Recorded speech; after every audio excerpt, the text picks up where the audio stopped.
Good morning. My name is Nikolai. I'm a member of Learning Lab, and I want to welcome you all to this annual teaching day. It's such a wonderful thing to see how many people showed up, and I must admit it might also give us some challenges with the seatings.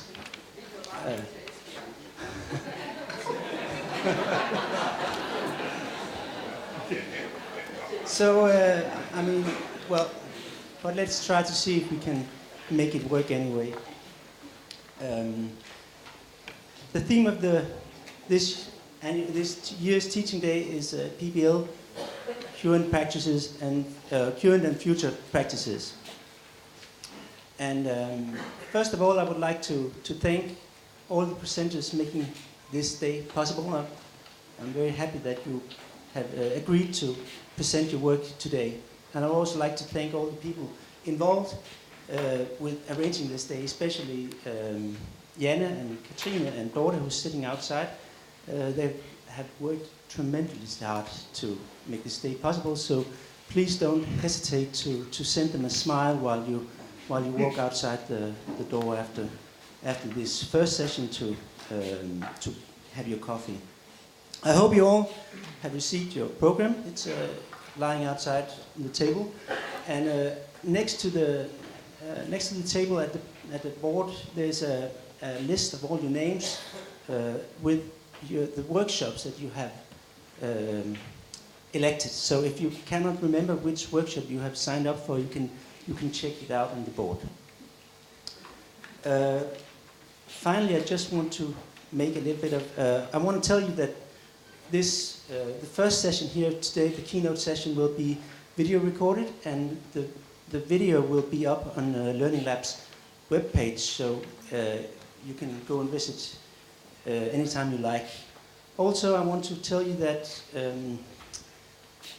at our webpage, Learning Lab, there are a lot of courses, pedagogical courses, that you as members of AAU can sign up for.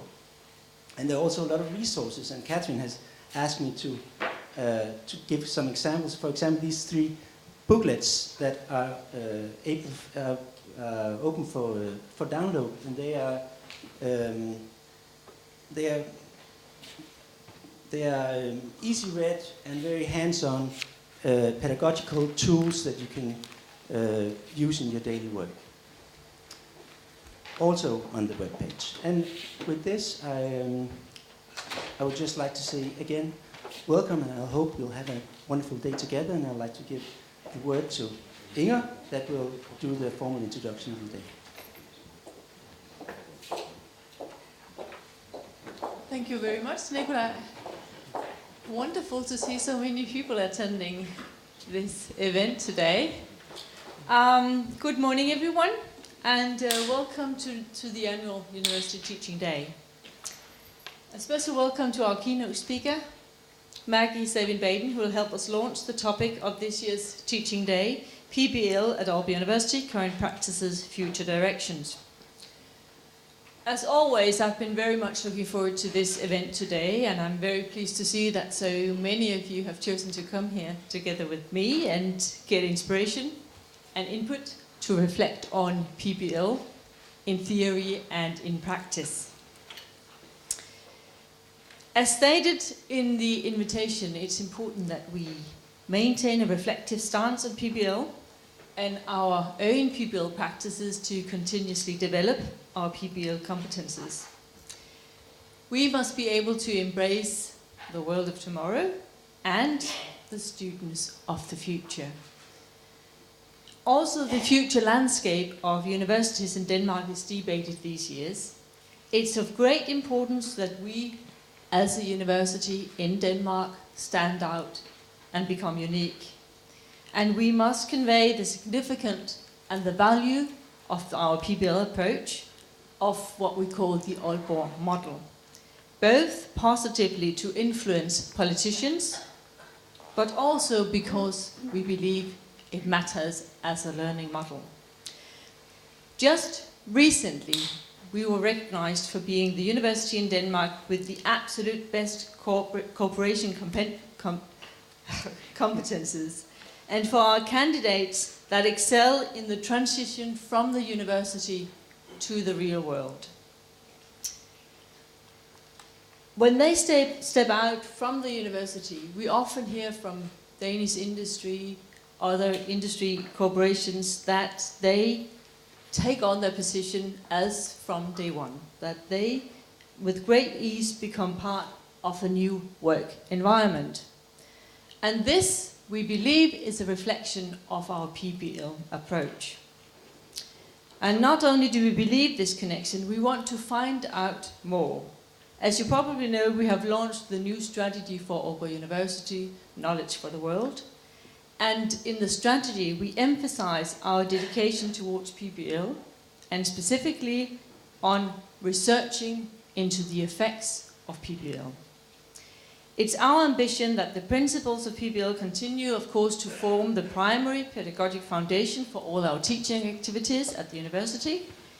But it's also important that we constantly strive to improve and consider the impact of new types of students, new facilities, and not least new technologies, and how all this may affect PBL at Aau University. I hope that you will use this day as an opportunity for reflection on how you use PBL in your own teaching activities, and also to assist us all in investigating how PBL can be further strengthened in our practice, the current practices and new practices. And last but not least, a big thank you to the organizers for putting this event together. I know it's been hard work. It takes a lot of effort to hire people, to engage in combining the program, setting up the venues. But thank you so much for Learning Lab for doing this for us. And now I'd like to direct our attention to the theme of today's event, PBL at Aau University, current practices, future directions. And with no further ado, I'd like to say welcome again, and I hope we'll have a fantastic day together, and we'll enjoy the day, especially on a day like this, wonderful spring weather. So welcome everybody. And Nikolai, can I ask you to introduce our keynote speaker? Thank you so much.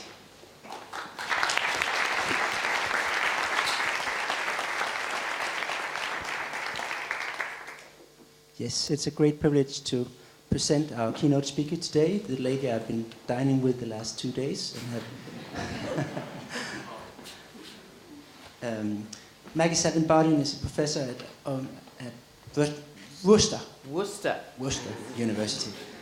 I've been practicing now for 2 days, and I'm probably going to get it right at some close.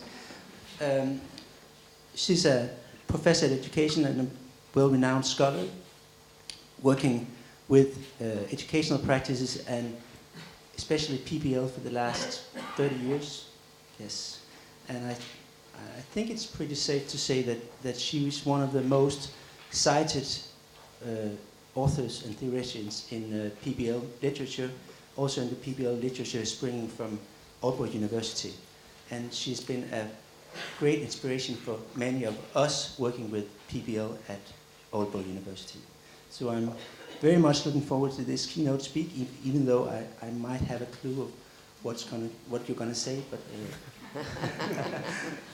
so again, you're very welcome, and I'm looking forward to this day. Thank you.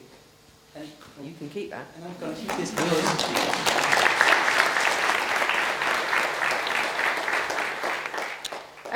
I'm just looking that there's some spaces here, and I wondered if you wanted to shuffle up and let the people who were struggling on the steps have a seat.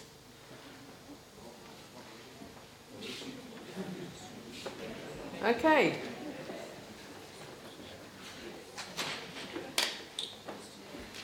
Great. That better? Good morning. Thank you for inviting me. I've been watching Aau University for many years in terms of what you've been doing. So it's kind of good to know that you found some of my stuff useful.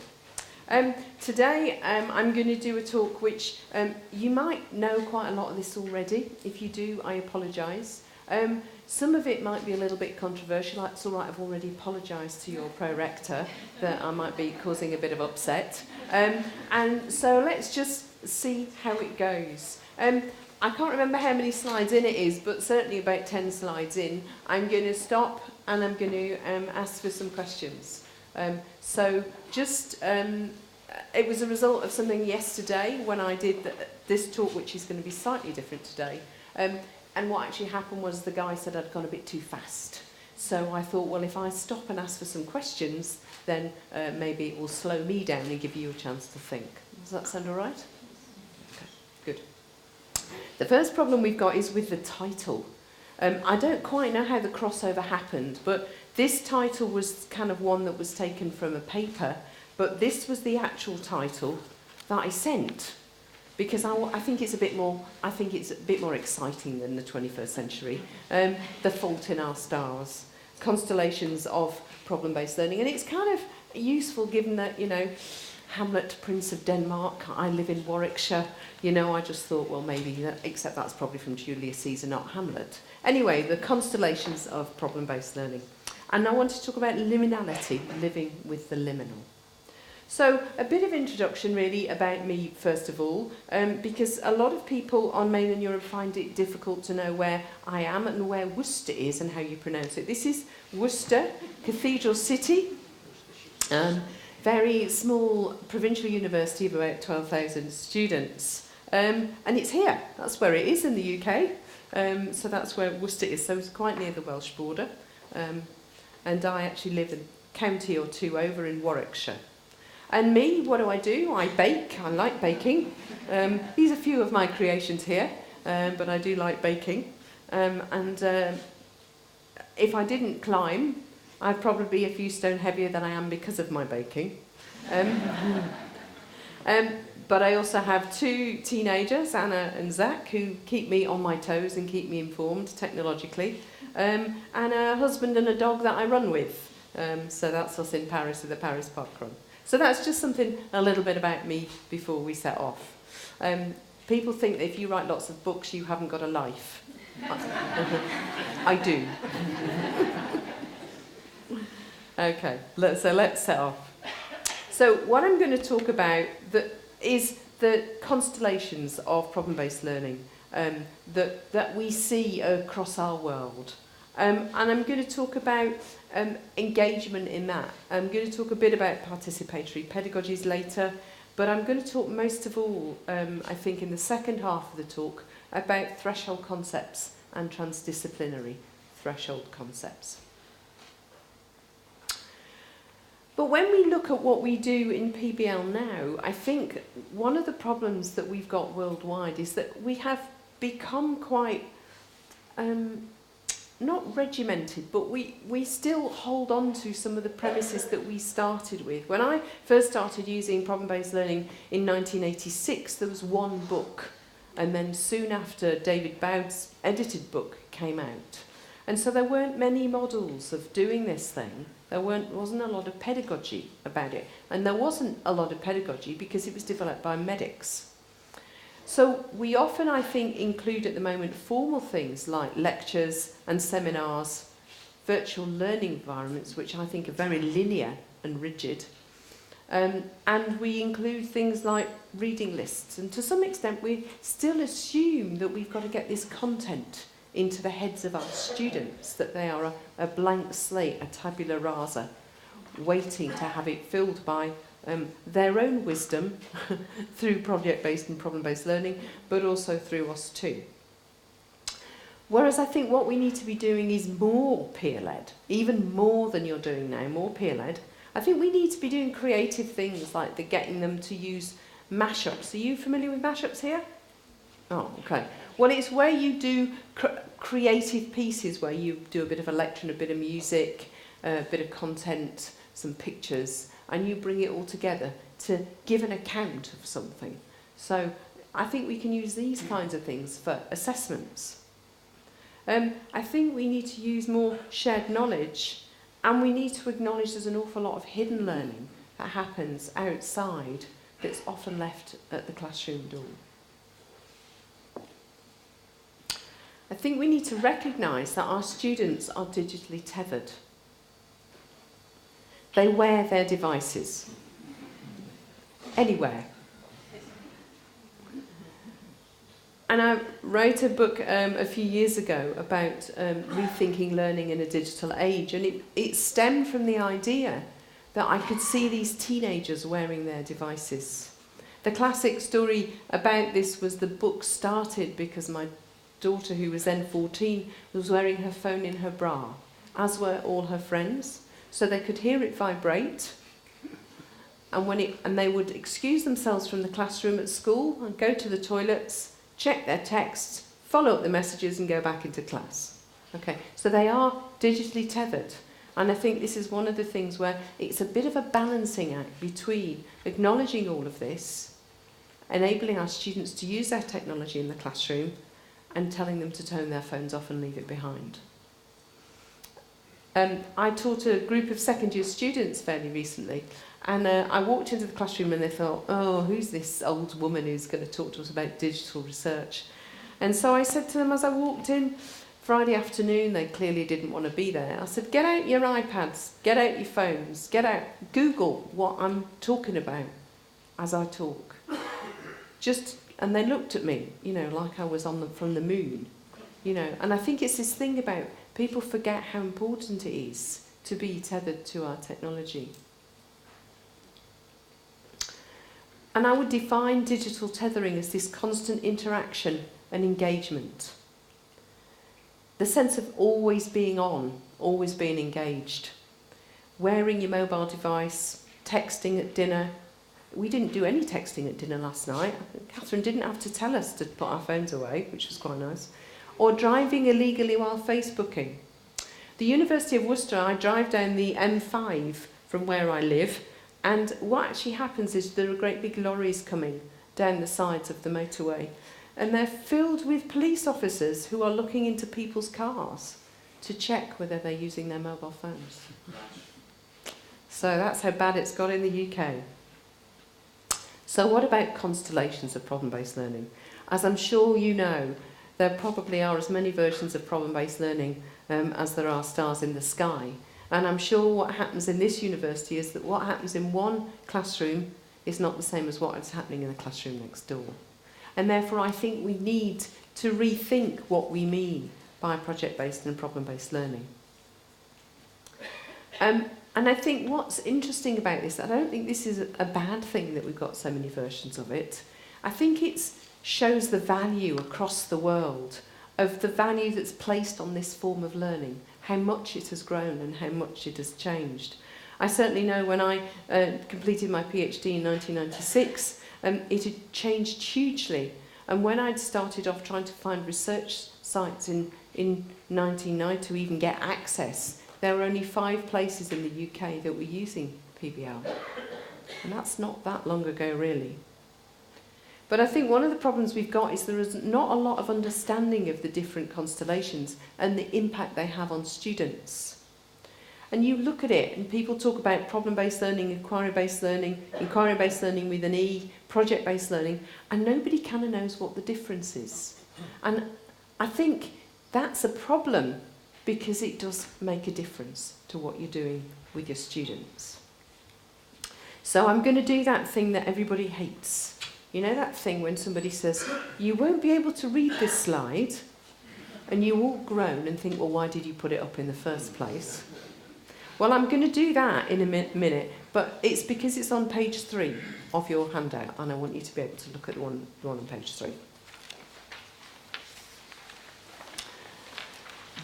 So while you get ready, I'll just say that the idea of locating different formulations of PBL, these are not, you'll notice the diagrams has got lines. Is it page 3? I'm right. It's got lines across it, but the problem with it is that there aren't really lines across it. There's overlap between the different approaches. But it just gives a sense of constellations. So this is the diagram I want you to kind of take away and think about, but I'm actually going to talk a bit about the different ones in a smaller not a smaller diagram, an enhanced diagram with some of these taken off. So when you look at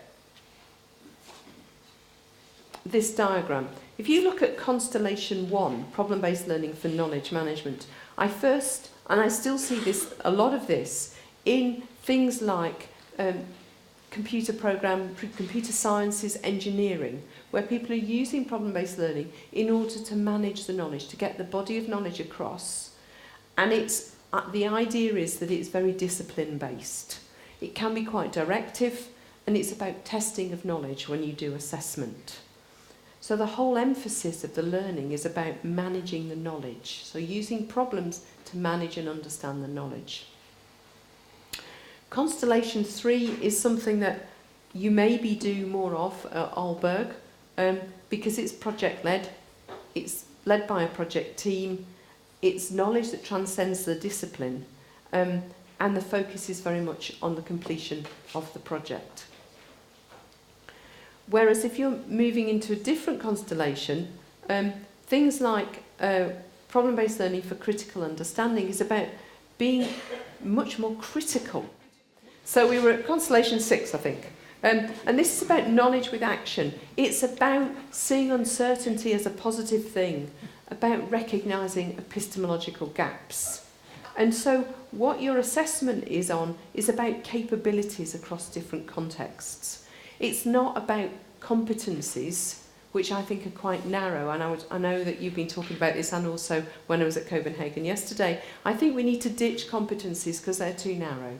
I think we need capabilities. And if you read the work of Ron Barnett, he guides us through that process of shifting from competencies to capabilities. So I think what Constellation 6 gives you is a synthesis across disciplinary boundaries, so that knowledge is less siloed and you see how you can transcend the disciplines. The one I guess I like most of all is Constellation 9 because it's much more disruptive. It's kind of based on the work of Paulo Freire, Jacques Mezereau, Bell Hooks, and it's about seeing alternatives. It's about unpacking, why do you teach the stuff the way that you teach it? I asked that of somebody yesterday, and they said, well, I don't know that I've bothered about the question. But I think it's an important question to ask ourselves. Why do you teach what you teach the way you teach it? It's about embracing things like disregarded knowledge, when to stay silent, when not to stay silent, when to be supportive and when to be critical. And it's about looking at the cultures, what is really going on in this classroom, and is what is going on in a history classroom the same as going on in an ICT classroom? It won't be the same because of the disciplines. But I think that's what's quite interesting. I think it needs to be more flexible, more student-led, and it needs to be about interrogating frameworks. So when we think about these different constellations, I think there's a challenge ahead of us to think about how we might think about creating problems for problem-based learning, or encouraging students to think about projects when you're doing project-based learning. And I think one of the things that's quite interesting in all of this is it came about through my dinner with Nikolai and colleagues when I was in Copenhagen on Tuesday evening. And we encountered this problem in the restaurant, and we asked ourselves, what problem is this designed to solve?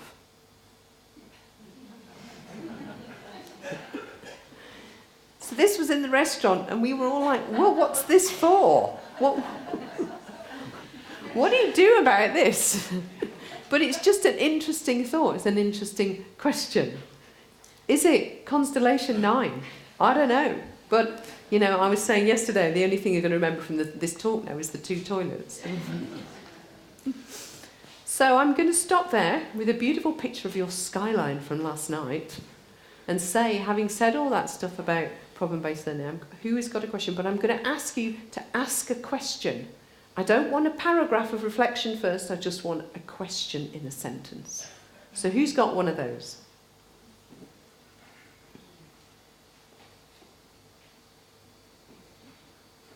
There's a microphone just coming.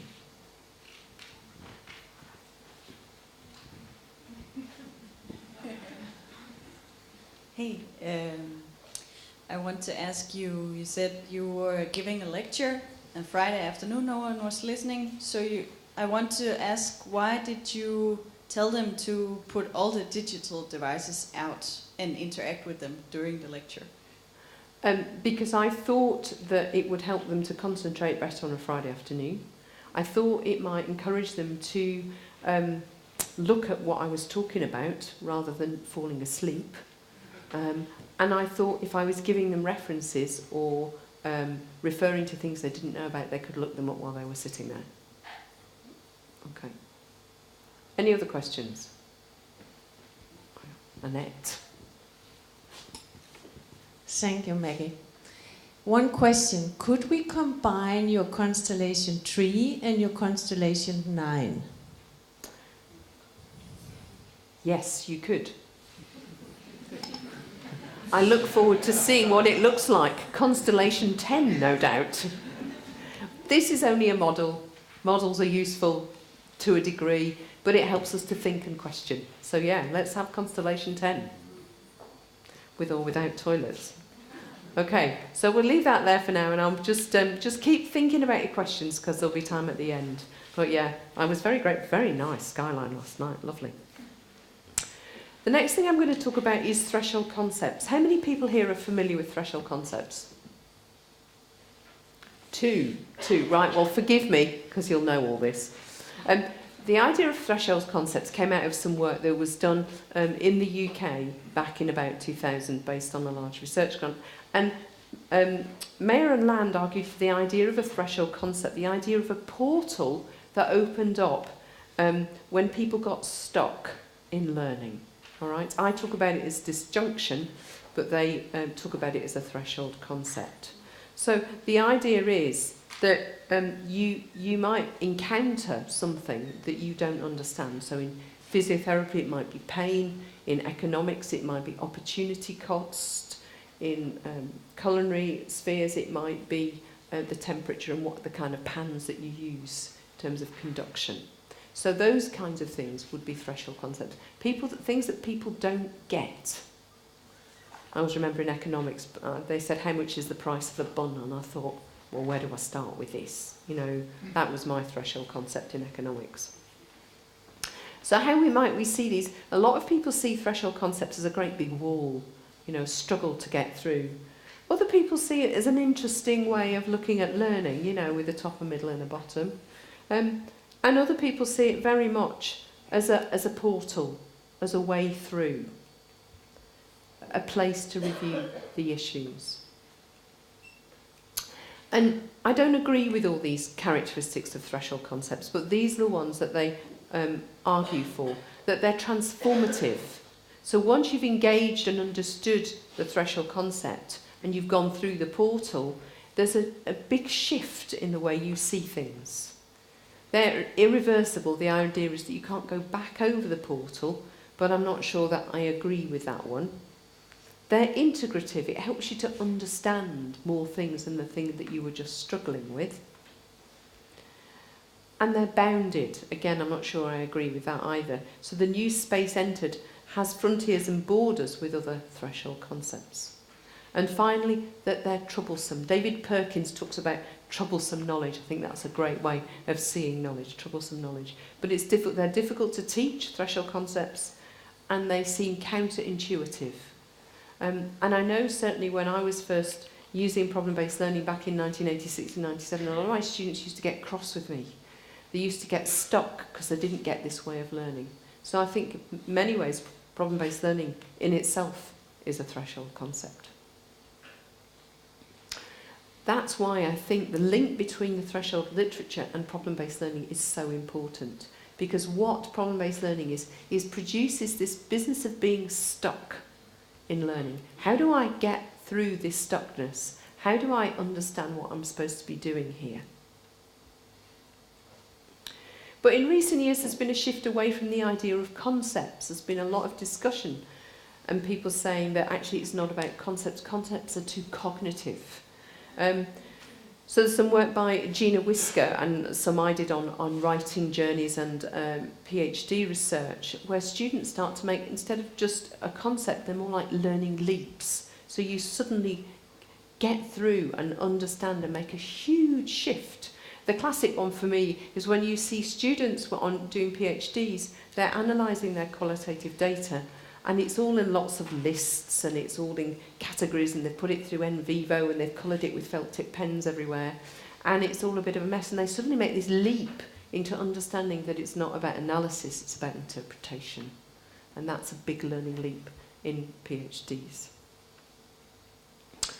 There's a recent one by Caroline Bailey on threshold capabilities, which is about thresholds within professions. I'm still struggling to kind of understand what these mean, these threshold capabilities. I find the paper a bit difficult to follow, but it's something to do with thresholds in professions. And then the last one is threshold concepts which are transdisciplinary. This came out of some work that I've been thinking about for about 8 years, and eventually I wrote the paper. And this is about concepts that transcend the discipline and subject boundaries, which are challenging and complex to understand. And I think you see these most in problem-based learning more than anywhere else. So they're concepts which transcend subjects and disciplines, and they allow the students to understand things in a much more coherent way. And if they can't get this together, they struggle to progress through the curriculum. So there are 4 of these, and again, one of them may be a little bit controversial. So I'm going to say that liminality and scaffolding, pedagogical content knowledge and pedagogical stance are the 4 that I'm going to talk about. So liminality, again, how many people here are familiar with liminality as a concept? Yeah, quite a few. Okay. Liminality is a betwixt and between space. So it's like you've gone into the tunnel, you've crossed the threshold, and you've gone into a tunnel, and you haven't come out, and the tunnel is the liminal space. And I think liminality is a threshold concept because quite often staff and students don't realise the importance of liminality for learning. That it's important to get stuck, it's important to struggle. I was telling Nikolai, I was working with a group of first-year students some years ago, teaching them research methods, and one of them said, "Maggie, how did you become a professor?" And I said, "Well, I failed at school." And it's through failure that I've come to the place that I have. It's through the struggles. And I think it's important for our students to understand that.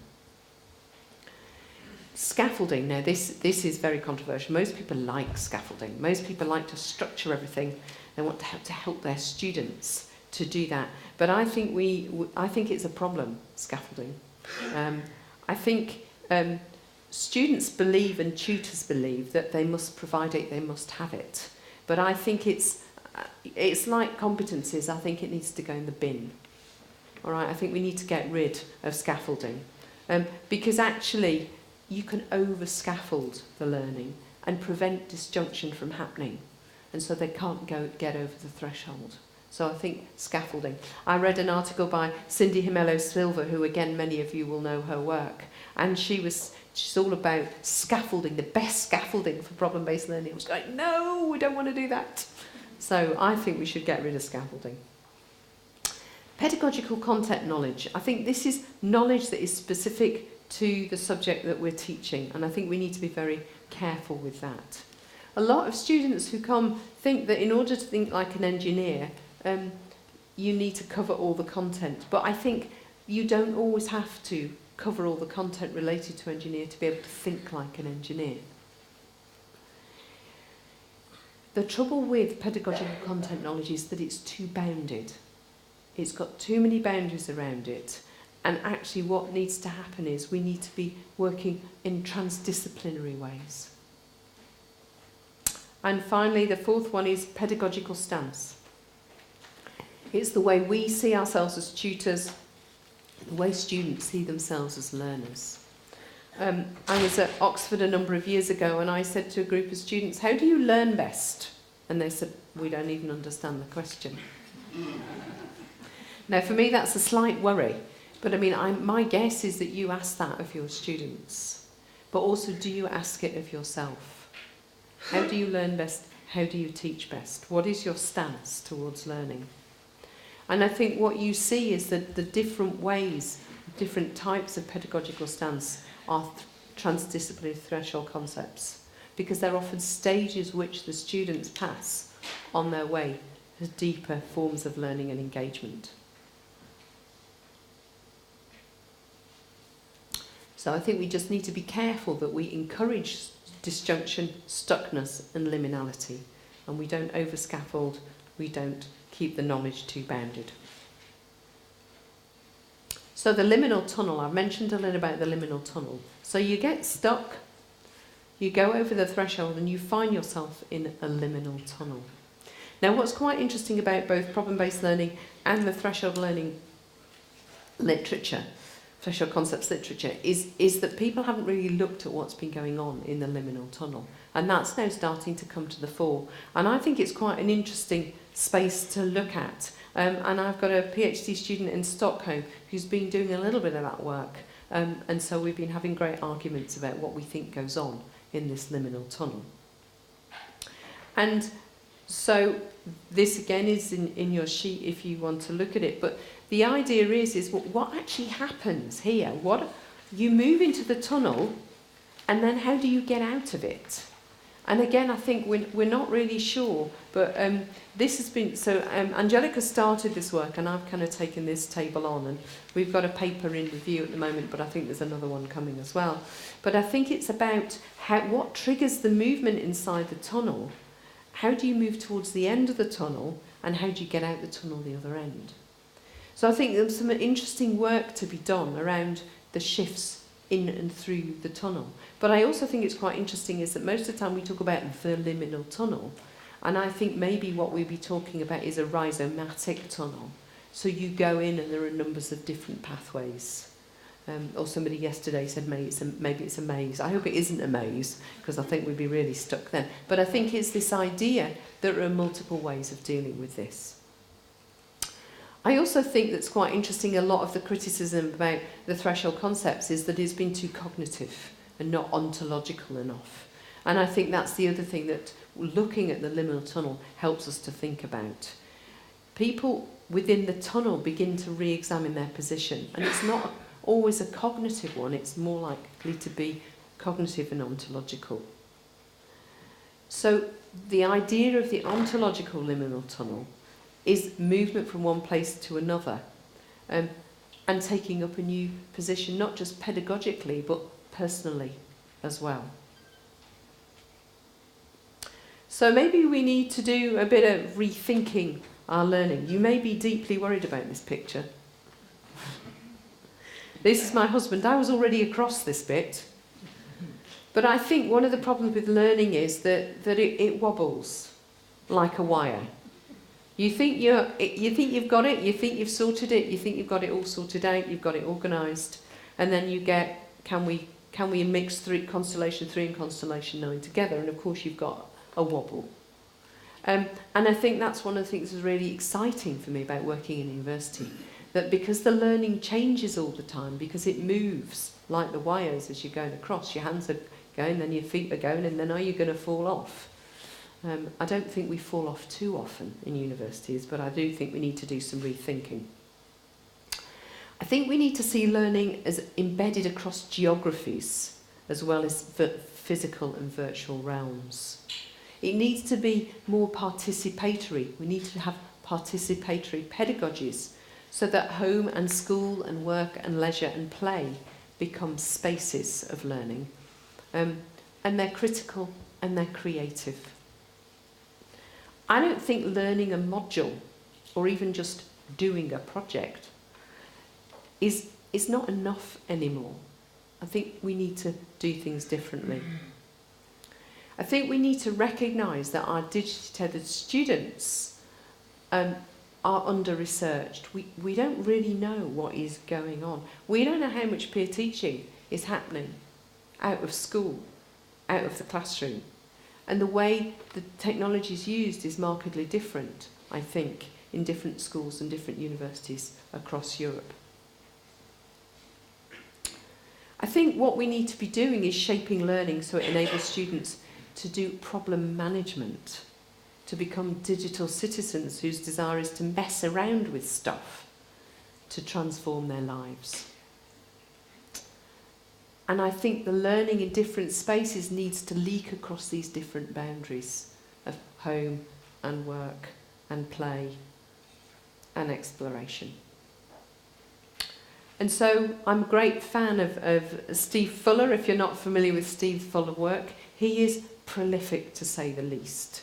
He has a minimum of 20 books, and I couldn't even begin to count how many papers, but he writes some really great stuff. He's a sociologist with an interest in education. And I think, you know, for me, this is kind of a bit like Fuller. He's got a flying brain, you know. And he asks, what difference does a university make if everything produces knowledge, or is it in the business of knowledge production? He argues for the importance of the lecture and suggests that many academics don't really understand its premise. The idea is that a lecture shouldn't be something that you can carry on reproducing. It shouldn't be something that you capture or that you do the same one every year for your students. It's about creating a space for learning to occur. And he says it's not just about passing on knowledge. It's about the exploration of wisdom and knowledge. And he talks about it as sapere aude, the dare to be wise and a dare to know. So this sense of daring in learning. So not just stuckness, but a sense of daring, of disruption and interruption in the way we do our lectures and our teaching to our students. So some of the things I think we need to be aware of, I'm not sure whether I talked about this yesterday, whether you have benchmarks in learning. You have benchmarks in learning? Yeah? I think we need to be careful about benchmarks. I think they need to go in the bin with competencies and scaffolding. Quality committees, I think we need to get rid of those as well. Okay? They need to go. Oh! Thank you. Administrators who attempt to tame and ring-binder learning. Do you have that here? I don't understand why we have administrators who are not academics, who tell us how we should teach and get students to learn. I don't get that. I think we need to get rid of that as well. And I think the other thing we need to be aware of is accountability and performativity that masquerades as good practice. So I think some of the things that if we're moving into the 21st century properly, this is the kind of stuff we should be dealing with. We can do lots of interesting things in our classroom, but we need to fight the systems that impose things on us that we don't necessarily want. And so I'm just going to play you this little clip, I hope, if it will play like this. And then I've just got a slide which asks for some more questions. Okay. Einstein famously remarked in a conversation with Werner Heisenberg, he said, you know, in the West we've built a beautiful ship and in it has all the comforts, but actually the one thing that it doesn't have is a compass, and that's why it doesn't know where it's going. This paradox of our times was propounded by the Dalai Lama when he said we have wider freeways but narrower viewpoints, we have taller buildings but shorter tempers. Will Smith said that we spend money we haven't earned on things we don't need to impress people we don't like. And it's phenomenal how the same technology that brings us close to those who are far away takes us far away from the people that are actually close. 30 billion WhatsApp messages are sent per day, but 48% of people say that they feel lonelier in general. The paradox of our times is that we have more degrees but less sense, more knowledge but less judgment, more experts but less solutions. It was Martin Luther King who said that the irony of our times is that we have guided missiles but misguided men. Have you ever found it perplexing that we've been all the way to the moon and back, but we struggle to start a conversation across the road or across the train? And it's amazing that Bill Gates was known as the top earner in 2015 with a wealth of 79.2 billion, but 1 in 4 CEOs claim to be struggling from depression. Do we actually thrive off this paradox? Is it that this paradox actually makes the media interesting? It's what makes journalism interesting. It's what makes politics interesting. It's what makes television interesting. Is this paradox actually what we feed off and what we live off and what we talk about and discuss in our circles? Doesn't it seem that we've tried to clean the air but polluted our soul? We've split the atom but not our prejudice, and we're aiming for higher incomes but we have lower morals. So I'm hearing you ask, how do we bring a change? How do we dissect this paradox that exists in our lives? And it starts by us, each of us, pressing pause, pressing reset, and then pressing play again, taking a moment to become more conscious, taking a moment to become more aware, taking a moment to really reflect on the consequence, the implications of a misplaced word, of an unnecessary argument that we all know we didn't need to have, or to speak to someone just slightly differently, in a different tone, in a different voice, in a different empathy, with a different perspective, just to really connect with people on a different level. This thinking out loud started from Albert Einstein, and I'll track back to him when he actually said that the problems we have today can't be solved with the same thinking we used when we once created them. So actually we need to research alternative teachings. We need to dig into those ancient books of wisdom. We need to go back to understanding if there's anything written in those creased pages of time that can actually reveal more knowledge and more wisdom of how we can transform our experience of life today. Otherwise, this paradox means that every step forward we take, we're taking 3 backwards every time.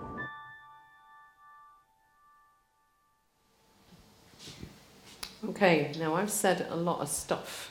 I want you to turn to the person next to you and reflect on what I've said and come up with a question.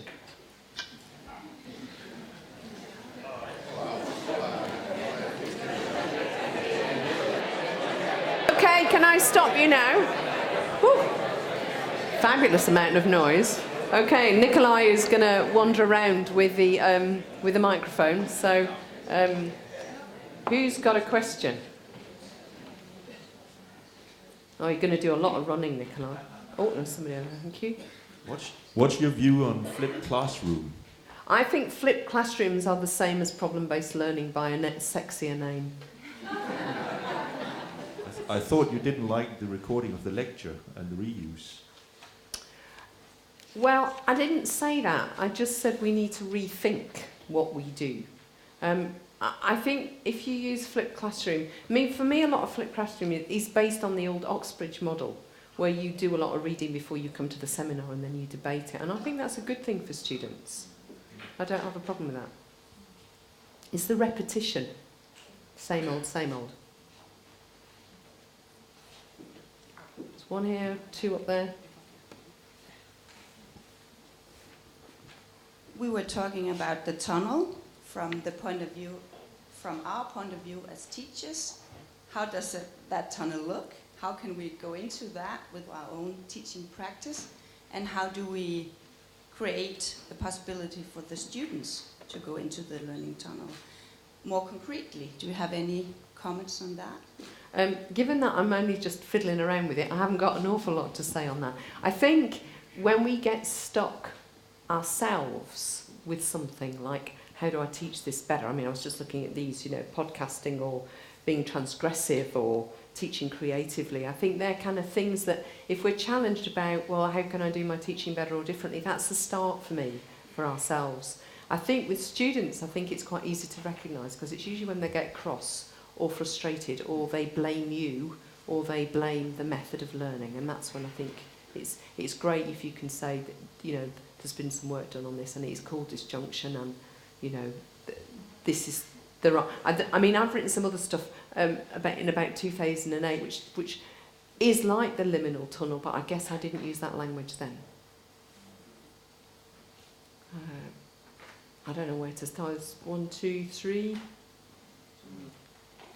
You take it and then maybe pass it back to the lady behind.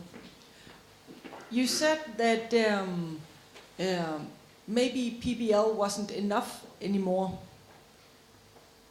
And it sort of got us thinking, well, was it then ever enough? Did I say PBL wasn't enough? I don't remember saying PBL wasn't enough. I said modules weren't enough. Okay, but you said something like something about the digital tethering, challenging the suitability of PBL. That maybe thinking just in terms of strict PBL wasn't. I was saying we need to include more things in it. Yeah. So things like virtual worlds, podcasts. I mean, you're probably doing all that really already, but I think it's about actually having depth and breadth together in the digital realm. That's all I'm saying. We were talking about rethinking the whole lecture thing and rethinking how we're teaching them. But shouldn't we then also start rethinking how we examine our students? Because we might be stuck there more than we are in the actual classroom. Yeah, I completely agree. I think the starting place for any kind of change in a curriculum for me is the assessment. And that's where I think you need to think about how you assess your students. I used to try and be as subversive as possible. I got my master's students assessing a piece of cheese and designing assessment criteria, using it on the piece of cheese, and then developing assessment criteria for their own essays, and then marking each other's work. And that counted for 40% of the mark. That was the rule within the university. I couldn't take it any higher. But I think that creative way of including that, and it fits better with PBL, I think. Okay, there was somebody at the back, a couple of people at the back that didn't. I don't know how. You need numbers. Thank you so far. You talked about, I was looking into the bin and you were throwing competences out. And that's okay by me. I do not have any personal relation to competences. But before we are taking on capabilities, we need to know what is the definition of capabilities in this frame. You do, and it depends whose work that you go for. I would always go for Ron Barnett's stuff on capabilities and his arguments about competencies. There's a whole literature and all of this, so I could do another whole lecture on that. But that's where I suggest you would start. Yeah, in PBL, it seems that one of the prime advantages is access to an experienced researcher. The students meet a teacher learning space where they interact with a guy who is on a different level and can provide inputs. So the core of PBL is actually, or might be access to a researcher. You're spending time, you're meeting them in eye height, the students. One worry is that here in Denmark we are cutting down the resources for teaching, the hours that we get for PBL teaching students. We should be more efficient. So what is the chance of continuing with the PBL system but with less resources? Do you see any solution to this, a way to make it more efficient? I'm not a fan of efficiency, to be quite honest. I think it should be in the bin with some of the other stuff. I think what we should be talking about is effective learning. But I think one of the things that we're very good at forgetting as academics is, I don't know about you, but when my printer breaks, I find a YouTube video. You know, when there's something that I can't fix, I find a YouTube video.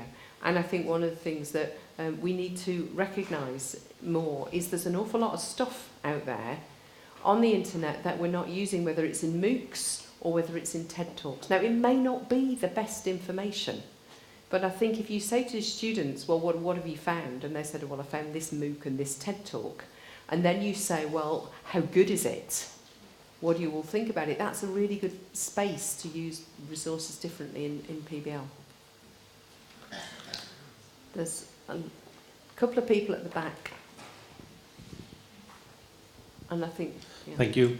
I have a question concerning one of all the exciting concepts that you present. You mentioned this point going from the cognitive level to the more ontological level. Could you explicate more what your point is? My point is that the threshold concepts literature has been very focused on cognitive psychology. The focus on the concepts has been actual concepts, not about personal transformation. And therefore, for me, the threshold concepts literature didn't go far enough initially. There is more now, and it does do that more. But for me, it's about making sure that it's all linked together. So it's just not trying to understand what pain is in your head. It's about understanding the value of pain as a runner in terms of, you know, telling you how it's going to affect your life and what it's going to mean. In terms of the experience and Yeah. the practical situations. Okay, thank you. Yeah, okay.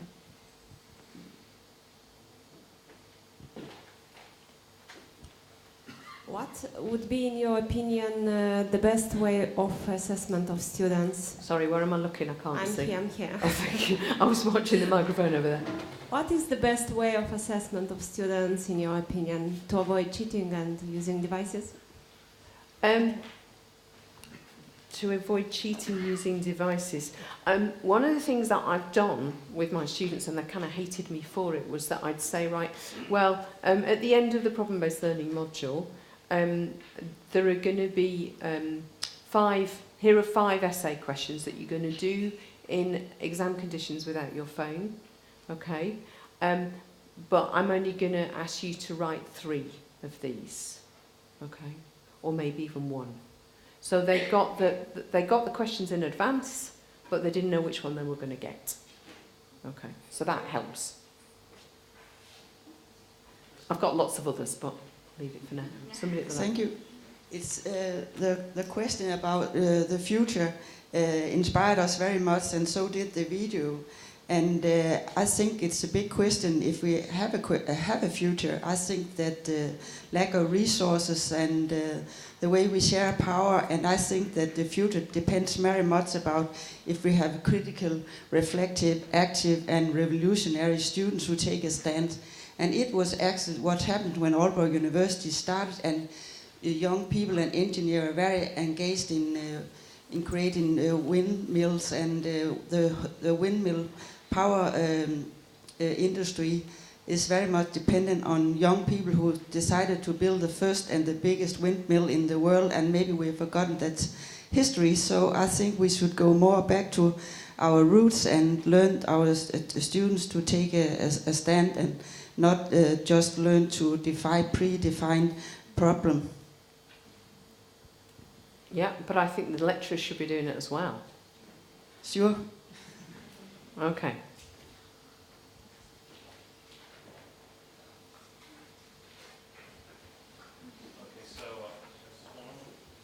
Oh wow, it's on. Anyway, so we were talking about, well, I'm not supposed to use the word competence, I guess, social... You can use it. Well, I won't use it then. I'll use social, it's capability then. It's just that I'm supervising undergraduate projects, 6th semester undergraduate projects, and one day the student said, well, we have a feeling that we're not spending our time very well. We sit for days and we don't get anywhere. And then I discovered that they had no plan of work, and they had no such thing as structured meetings or structured decision making at all. No wonder they weren't getting anywhere in the projects. And we just thought that that's a kind of social, when we talk about PBL at this university, we tend to think of projects carried out by groups of students. So there's some kind of social competence. Oh, sorry, didn't mean that. So social capability involved in all this. And I think this is important to PBL. How do you feel about that? How do I feel about... I mean, the importance of these social whatever. Well, I think it goes back to how you equip your students to work in project and problem-based learning in the first place. And I do think, you know, that we need to educate our students at the outset of the course, and we need to put them in lots of different groups. And I mean, I think there are all sorts of crazy things you can do. Like you bring actors in who disrupt the group and cause problems, and get them to think about those kind of things. So I think for me, the best way to learn about group work is in group work, and not to solve it for them, which is the huge temptation.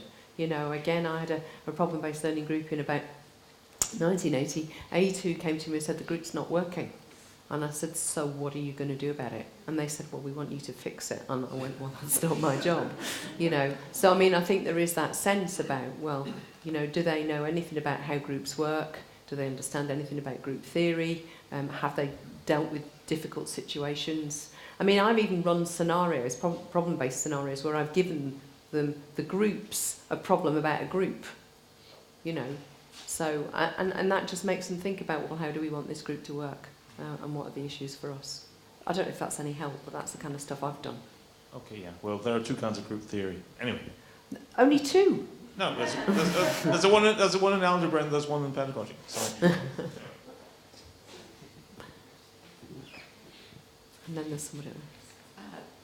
So thank you very much, Maggie. I wonder whether our, especially our Western societies, suffer tremendously from a focus on the success of the individual and the direction of the individual in terms of, you know, knowledge acquisition and then success in their future life and all that, and whether it's necessary to rethink and redefine what kind of competencies future generations really need, for instance, in regards to knowledge ownership and the responsibilities of knowledge ownership. So, in theory, problem-based learning and project-based, you know, group-based work has the potential for that. But I wonder why we are still failing in to achieve, you know, this knowledge sharing, this perhaps more, you know, taking on responsibilities for the community. And what we should change in the approach that we are taking. I don't know if that's clear enough. I think for me, the first problem relates to our assessment, because our assessments are so individual, and the grades that students get are always individual, and therefore that's what they strive for, because we encourage them to look after themselves. I don't know if it's happening in Denmark, but in the UK we're seeing a shift in the 16 to 18-year-old population in terms of their stance towards learning and knowledge and society. So a huge amount of them, there was uproar that they didn't get to vote in Brexit because it affected their future more than the 70-year-olds who were voting. So that was one. We're also seeing a shift in students not necessarily going to the top universities because they don't agree with the fee structure and they don't agree with the elitism. So students who are perfectly capable of going to the top universities are actually making decisions to come to places like Worcester and some of the other universities because it's about the values. So I'm encouraged. Now, it's only small, but I think it gives hope. You know, students who use their time to go and work in food banks, they choose to do that.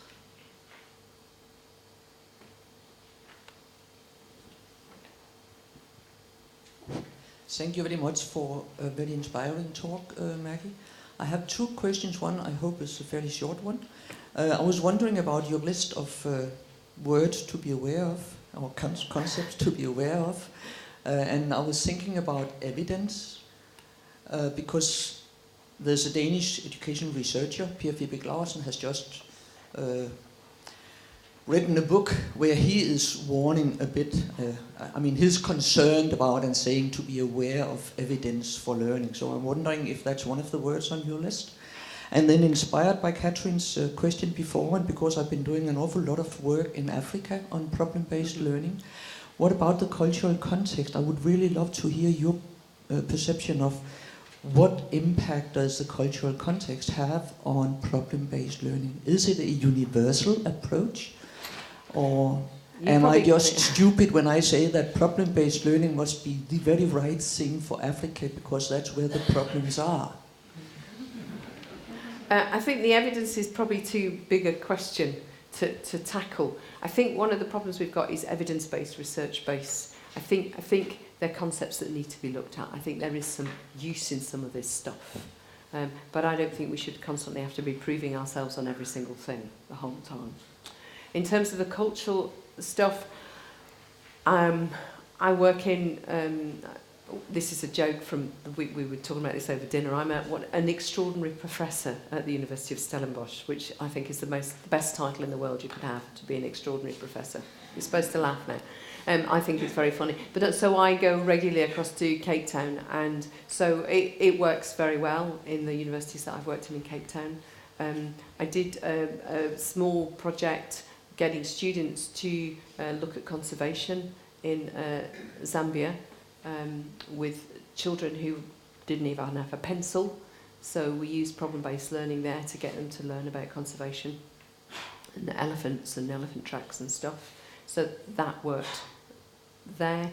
I think my experiences of Singapore and Korea in particular is that the problem-based learning seems to be a bit more knowledge-based. Constellation 1, much more linear and guided. We do think there are huge differences, and I think it's the same in a lot of places I've been to in the States.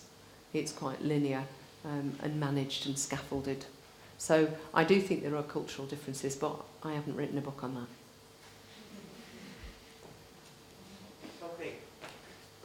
Time is about to be up, so I would like to say thank you very much for your lovely presentation.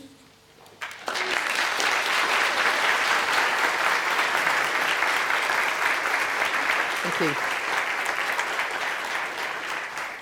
And thanks for great questions. Give me some thinking to do on the way home.